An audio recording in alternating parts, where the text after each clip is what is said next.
کیا کہ میں نے محمد مصطفیٰ کی ہر چیز کو محفوظ کرنا ہے، تو کوئی ہے دجال جو میرے نبی کی حدیثوں میں من گھڑت حدیثیں داخل کر دے؟ اللہ سو گیا ہے؟ اللہ غافل ہو گیا ہے؟ اللہ تعالیٰ کی طاقت سے بڑھ گئے ہیں دجال اور انہوں نے اللہ کے نبی کے کلام میں کلام داخل کر دیا؟ نہیں نہیں نہیں، یہ سارا کلام سند کے ساتھ ہمارے پاس آیا ہے، بغیر سند کے ایک قول نہیں ہے۔ میں نے بخاری محمد عبداللہ سے پڑھی، انہوں نے خیر محمد سے، انہوں نے انور شاہ سے، انہوں نے محمود الحسن سے، انہوں نے محمد قاسم سے، انہوں نے عبد الغنی سے، انہوں نے محمد اسحاق سے، انہوں نے عبد العزیز سے، انہوں نے شاہ ولی اللہ سے، انہوں نے ابو طاہر مدنی سے، انہوں نے ابراہیم کردی سے، انہوں نے احمد القشاشی سے، انہوں نے ابو المواہب شناری سے، انہوں نے ابو محمد بن احمد الرملی سے، انہوں نے ابو یحییٰ انصاری سے، انہوں نے ابن حجر الاسقلانی سے، انہوں نے ابراہیم بن احمد التنوخی سے، انہوں نے احمد بن ابی طالب سے، اور انہوں نے عبد الرحمن بن اول سے، انہوں نے حسین بن مظفر الداودی سے، انہوں نے محمد بن یوسف الفربری سے، اور انہوں نے امام بخاری سے، امام بخاری نے حمیدی سے، حمیدی نے سفیان سے، سفیان نے یحییٰ بن سعید سے، انہوں نے محمد بن ابراہیم سے، انہوں نے علقمہ بن وقاص سے، انہوں نے عمر بن خطاب سے، اور انہوں نے محمد مصطفیٰ سے سنا انما الاعمال بالنیات۔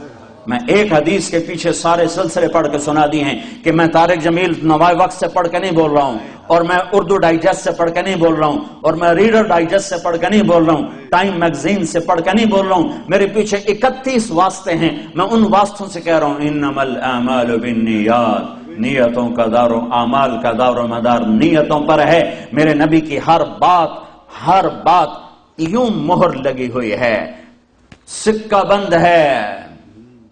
ارے وہ تو میرا نبی ہے، کوئی اقبال کی شاعری میں شاعری داخل کر کے دکھائے، اللہ کے فضل سے نکال کے باہر پھینکنے والے لوگ موجود ہیں، کہیں گے یہ اقبال کا کلام ہے اور یہ کسی اور کا کلام ہے۔ اقبال کے کلام کو پہچاننے والے تو موجود ہوں اور محمد مصطفیٰ کے کلام کو پہچاننے والے کوئی نہ ہوں، رہیں گے جب تک سورج مغرب سے نہیں نکلتا۔ میرے نبی کی ہر ادا محفوظ ہے۔ یہ تو میں نے آپ کو روحانی نسب نامہ سنایا ہے، یہ میرا روحانی نسب نامہ ہے۔ اپنے نبی کا تم خاندانی نسب نامہ بھی سنو کہ وہ محمد بن عبداللہ بن عبد المطلب بن ہاشم بن عبد مناف بن قصی بن کلاب بن مرہ بن کعب بن لبی بن غالب بن فہر بن مالک بن نضر بن کنانہ بن خزیمہ بن مدرکہ بن الیاس بن مدر بن نزار بن معد بن عدنان بن اود بن حمیسہ بن سلامان بن عوز بن بوز بن قموال بن ابی بن عوام بن ناشد بن حزا بن بلداس بن یدلاف بن طابخ بن جاحم بن ناحش بن ماخی بن عیفی بن عبقر بن عبید بن الدعاء بن حمدان بن سنبر بن یثربی بن یحزن بن یلحن بن ارعوى بن عیدی بن زیشان بن عیسر بن اقناد بن ایہام بن مقصر بن ناحر بن زارع بن سمی بن مزی بن عوض بن عرام بن قیدار بن اسماعیل بن ابراہیم بن آدر بن ناحور بن سروج بن رعو بن فائد بن عابر بن ارفخشاد بن سام بن نوح بن لامک بن متوشال بن ادریس بن یرد بن ملح الایل بن قینان بن آنوش بن شیس اور بن آدم علیہ السلام۔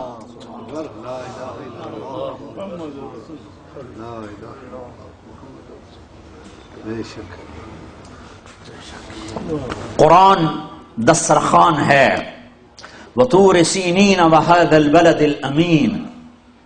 طور سینا کی ضرورت نہیں ہے کہ وہاں تورات قرآن میں آ گئی۔ میرے نبی نے کہا اوتیت المثانی مکان التورات، مجھے تورات کے بدلے میں سورہ فاتحہ مل گئی،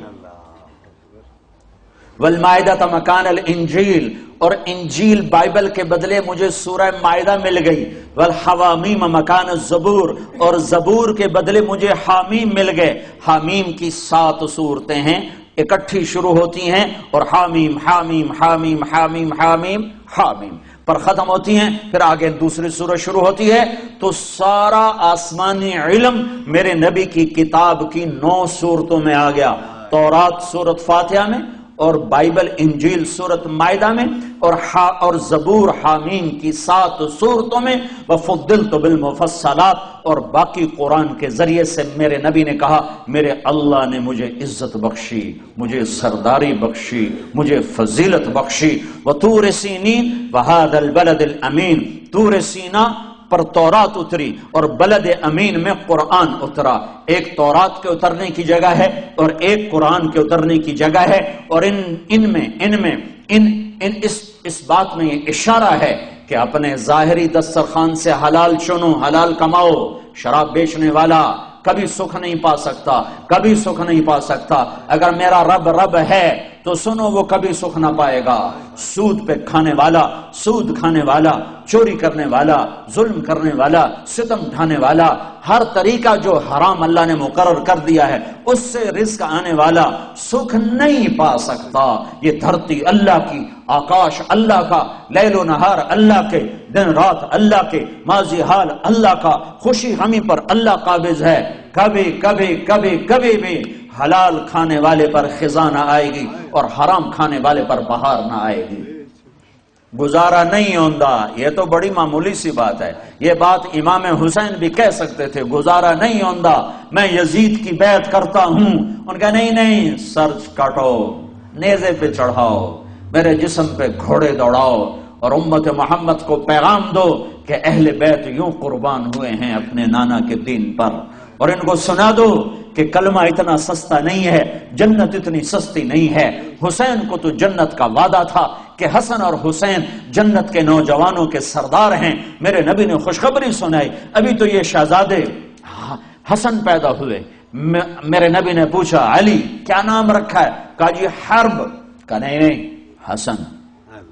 حرب جنگجو. پھر حسین پیدا ہوئے 10 مہینے کے بعد. آپ نے پوچھا علی کیا نام رکھا ہے؟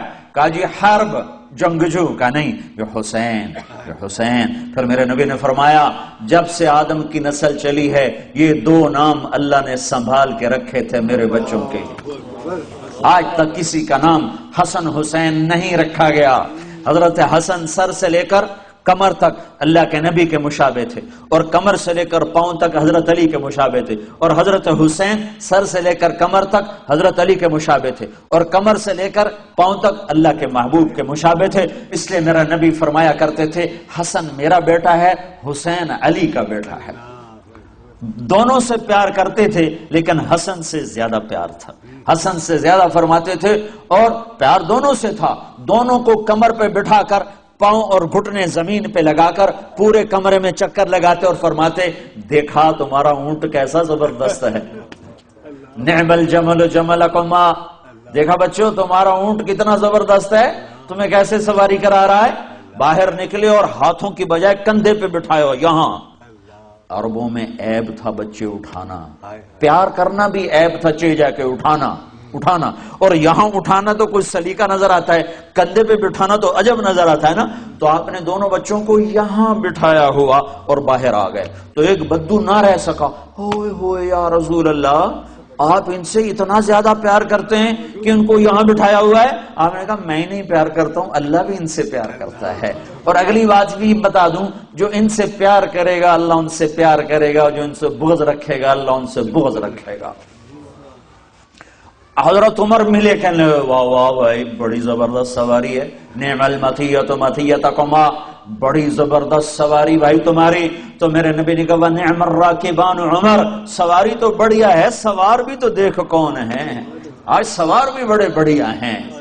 یہ جنت کے نوجوانوں کے سردار ہیں. انہیں کربلاؤں میں سر کٹانے کی کیا ضرورت تھی؟ ہاں تھی تاکہ کوئی یہ نہ کہے شراب نہ بیچوں تو کام کیسے کروں، کوئی یہ نہ کہے نماز کیسے پڑھوں، میں تو ڈیوٹی پہ ہوتا ہوں. کوئی یہ نہ کہہ سکے کہ میں روزہ کیسے رکھوں، میں تو محنت مزدوری کرتا ہوں. کوئی یہ نہ کہہ سکے میں پردہ کیسے کروں، میں تو اوسلو میں رہتی ہوں، میں کیسے پردہ کروں، میں تو پردہ نہیں کر سکتی، میں تو اوسلو میں رہتی ہوں. یہاں سر نیزوں پہ چڑھ گئے اور بدن ٹکڑے ٹکڑے ہو گئے اور یہ پیغام سنا دیا کہ دین یوں زندہ کیا جاتا ہے. جنوں کے شہر میں سر بیچتے تھے مفت دیوانے، ادا کرنے یہی خوش رسم ہم بازار میں آئے. یہ یوں نمازیں پڑھ کے دکھائیں. سورج نصف النہار، سورج سر پہ آیا، یوں ڈھلا اور ظہر کا وقت داخل ہوا.